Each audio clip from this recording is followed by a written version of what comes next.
Og áfram höldum við hérna á N4 að fjalla hvernig brugðist við áhrifum COVID-19 veirunar.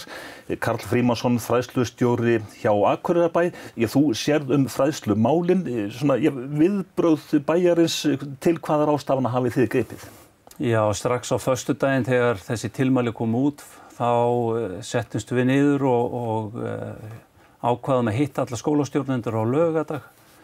Þannig að við byrjuðum strax að undirbúa skólahald sem hófst þá í morgun. Alla helgina unnu stjórnendur af kappi af því að skipuleggja og breyta öllu sem þurfti að breyta. Kölluðu svo á sitt fólk í gær og það voru allir tilbúnir með sitt í morgun. Þannig að það var nú eiginlega bara að orða það sérstaklega hvað starfsfólk á mikinn heiður skilið fyrir að bregðast hratt og fljótt við. En það má kannski segja í grunninn að þið grípið ekki til ýtrustu varúðar ráðstafana? Nei, við ákváðum eiginlega að kannski að fara þá leið að forgangsraða í leikskólanum. Þá gengum við út frá því að öll börn yrðu áfram í leikskólanum en við myndum gera allavega tilraun til þess að breyta skipulagi samkvæmt tilmælum landlæknis og almannavarna. Það tókst, allir skipulögðu sitt starf með þeim hætti. Það kom reyndar í ljós í morgun að því að það voru nú tilmæli til foreldra sem ættu að kosta því að hafa börnin sín heima að gera það. Og þá kom í ljós í morgun að það svona 70% barna sem að komu í skólan í morgun. Þannig að það rýmra, það eru betri aðstæður. Þannig að það var bara svona heillavænlegt að sjá það. Varðandi grunnskólan þá vildum við forgangsraða þannig að skólatími 1. til 4. bekkjar yrði óbreyttur, það er að segja ytri mörkin yrði óbreytt og að þau fengju hádegismat.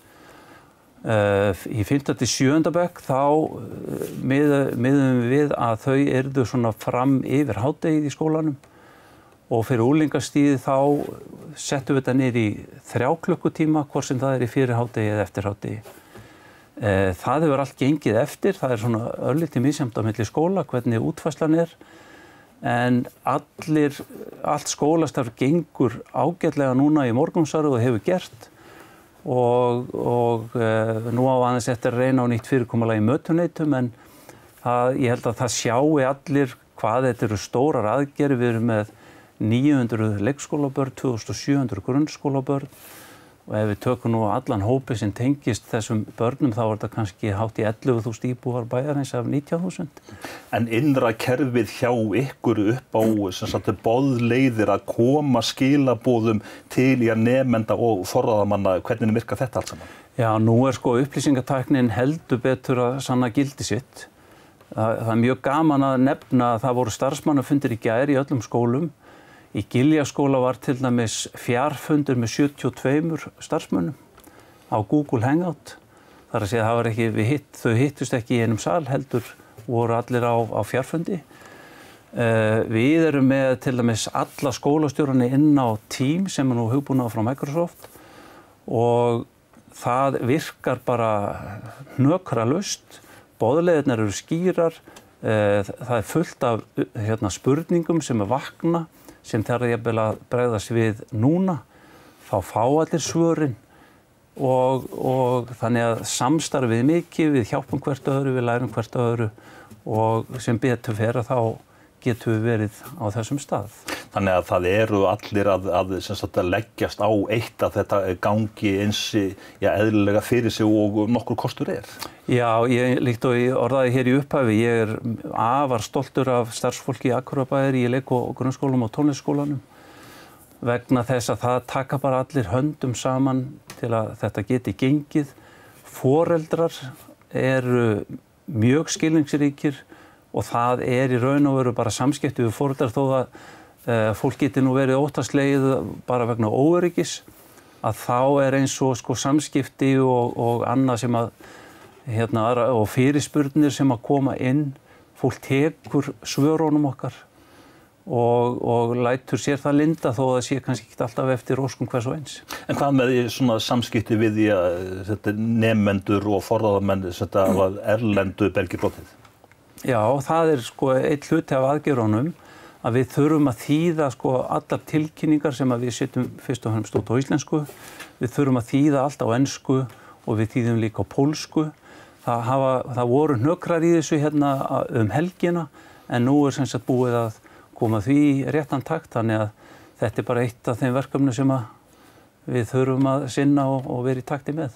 En hvaða skilaboð ert þú með svona í grunninn, það að fylgjast væntanlega með, hvar eru upplýsingar að finna? Það eru upplýsingar á öllum heimasíðum skólana, það eru upplýsingar á akureyri.is. Þar eru við sko alveg í takt að fara allar upplýsingar þangað. Það reyndar orðið þannig að Akureyrarbær gefur út einu sinni á dag upplýsingar, seinnipartinn.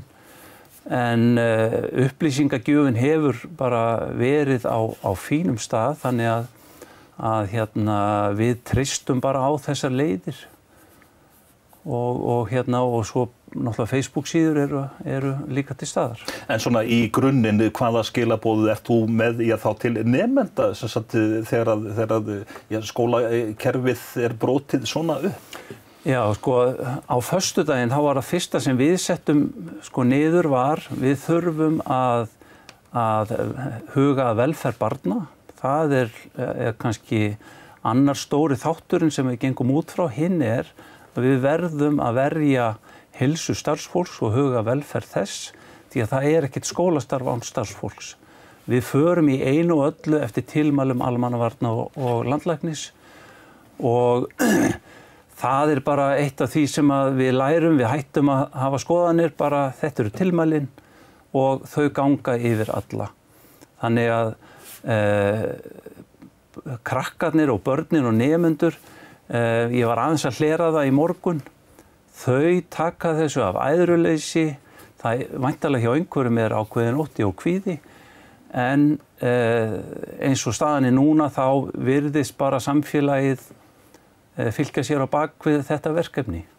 Látum þetta vera lokaorðin. Karl Frímannsson, þakka þér fyrir komuna hingað í hljóðverð N4 og þá þessi upplýsingaþáttur á enda. Við verðum með nýjan þátt á fimmtudaginn og takk fyrir að fylgjast með okkur.